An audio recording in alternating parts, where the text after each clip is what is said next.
వాడ నా ప్రజలను కాపాడు, దయచేసి నా భర్త చేసిన దానికి మరి నువ్వు కోపం తెచ్చుకోవద్దని ఎంతో ప్రాధాయపడినప్పుడు దావీదు ఆమె గురించి సర్టిఫికేట్ చేస్తాడు. ఏమని నిజంగా నువ్వు సుబుద్ధి కలిగినటువంటి స్త్రీవి, లేకపోతే నాకు వచ్చిన కోపానికి నేను మీ యొక్క కుటుంబాన్ని మొత్తాన్ని మీ సంతతిలో ఎవరు లేకోకుండా చేద్దామని బయలుదేరాను నేను.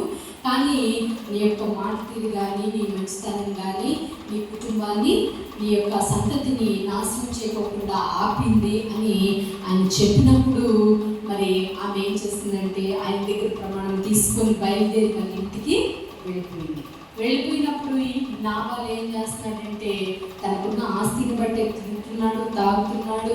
ఆ నైట్ అంతా ఆమె ఆయన చూసి ఏమీ మాట్లాడలేదు. ప్రియమైనటువంటి దేవుని బిడ్డ, ఏమీ మాట్లాడుకోకుండా ఆయనకు ఆ మొత్తం అంతా వదిలిపోయిన తర్వాత తెల్లవారిన తర్వాత ఆమెతో మాట్లాడడానికి వెళ్ళి నువ్వు చేసిన పనికి రాత్రి మన యొక్క సంతతి అంతా ఇట్లా నాశనమైపోయింది, దావీదు గారు ఇలా బయలుదేరి నేను ఇలా చేశాను అని తన భర్తకి చెప్పినప్పుడు తన భర్త ఎంతో గుండెలు రాయైపోయిందన్నట్టు మన వాక్యము బైబిల్ గ్రంథంలో మనం చూస్తాం.